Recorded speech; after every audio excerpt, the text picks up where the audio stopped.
حضرت عمر رضی اللہ تعالیٰ عنہ کے دور میں ایک واقعہ پیش آیا.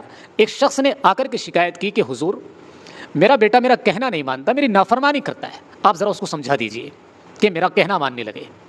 حضرت عمر نے کہا اچھا اس کی اتنی جرأت, اسے میرے پاس بلا کر لاؤ. بیٹا آیا, سلام کیا اور بیٹھ گیا.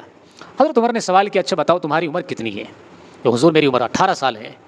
تمہارے باپ نے تمہارے خلاف شکایت لگائی کہ تم اپنے باپ کا کہنا نہیں مانتے, اس کی نافرمانی کرتے ہو, کیا تمہیں پتہ نہیں کہ تمہارے باپ کے کیا حقوق ہے تمہارے اوپر؟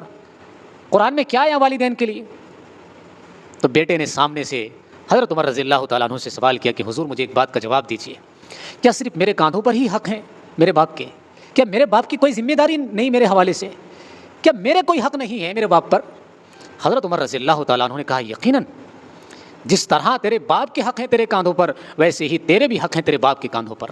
اور حضرت عمر نے 3 باتیں ارشاد فرمائی. پہلا حق تیرے باپ کے اوپر یہ ہے تیرے لیے کہ وہ ایک اچھی خاتون سے شادی کرے, دیندار خاتون سے شادی کرے, دیانت دار امانت دار خاتون سے شادی کرے, تاکہ وہ جب بچے پیدا ہوں تو ان بچوں کی اچھی تربیت کرے, ان بچوں کو اچھا خیال رکھے, ان کو دین سکھلائے. اگر آپ بددین عورت سے شادی کرتے ہیں, اگر آپ بدچلن عورت سے شادی کرتے ہیں تو آپ اپنے بچوں کا حق مار رہے ہیں. تو باپ کی سب سے پہلی تو یہ ذمہ داری نہیں, اولاد کے پیدا ہونے سے پہلے ہی اولاد کے حق کا خیال رکھنا ضروری ہے کہ ان کی جس عورت کو آپ ماں بنا رہے ہیں وہ عورت کیسی ہے, اس کا کردار کیسا ہے, اس کے اخلاق کیسے ہیں, دینداری کیسی ہے اس کی زندگی کے اندر.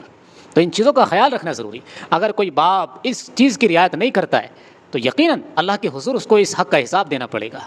تو پہلا حق حضرت عمر رضی اللہ تعالیٰ عنہ نے بیان فرمایا کہ باپ کی ذمہ داری ہے کہ جب وہ اپنی شادی کرے اپنے بچوں کے لیے جس عورت کو لے کر کے آئے وہ عورت دیندار ہونی چاہیے, با اخلاق ہونی چاہیے, تاکہ وہ اپنے بچوں کی اچھی تربیت کر سکے.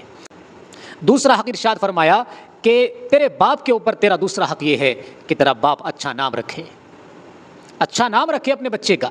یقیناً میرے بھائیو والدین کے اوپر یہ بہت بڑی ذمہ داری ہے کہ جب بچہ پیدا ہو گھر کے اندر تو اپنے بچے کا اسلامی نام رکھے. انبیاء کرام علیہ السلام کے نام پر, اسلاف بزرگوں کے نام پر, صحابہ کرام کے نام پر دیندار اور اچھے معنی خیز بہترین معنی والے نام رکھنے چاہیے, کیونکہ معنی کا اثر ذات کے اوپر پڑتا ہے. آپ کے نام کے جو معنی ہے نا, یقیناً اس نام کی جو معنی کی جو اثرات ہیں وہ آپ کی ذات پر ضرور مرتب ہوں گے.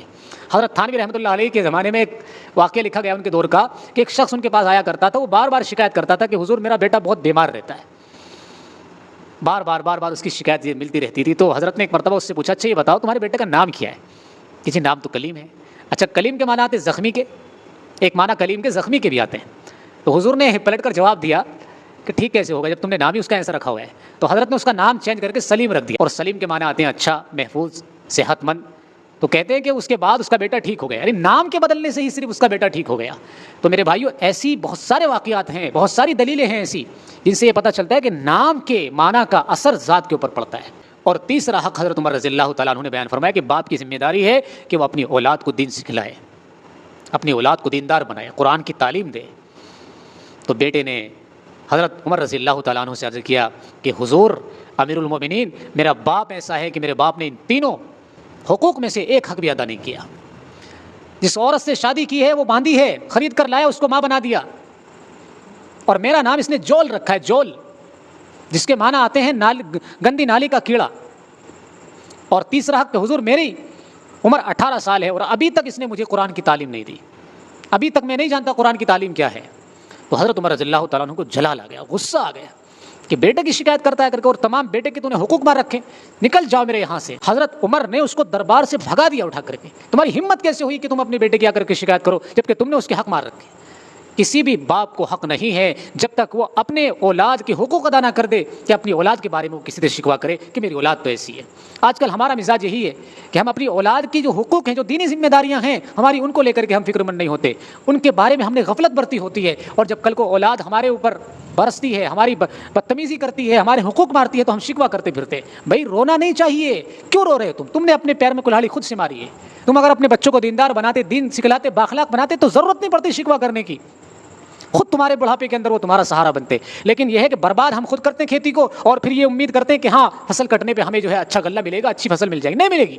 جیسا بو گے, جیسا محنت کرو گے کھیتی پر, ویسا ہی تمہیں پھل ملے گا. اولاد بھی تمہاری کھیتی ہے. اگر تم یہ چاہتے ہو بڑھاپے میں تمہارا سہارا بنے, تمہارے مرنے کے بعد تمہارے کام آئے, تمہاری قبر پہ آ کے فاتحہ پڑھے, تمہارے مرنے کے بعد تمہارے لیے استغفار کرے, دعائیں کرے, تو تمہیں اپنی اولاد کو بااخلاق دیندار بنانا پڑے گا.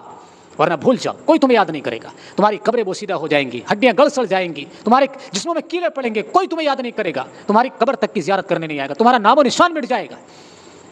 یاد رکھنا میری بات کو.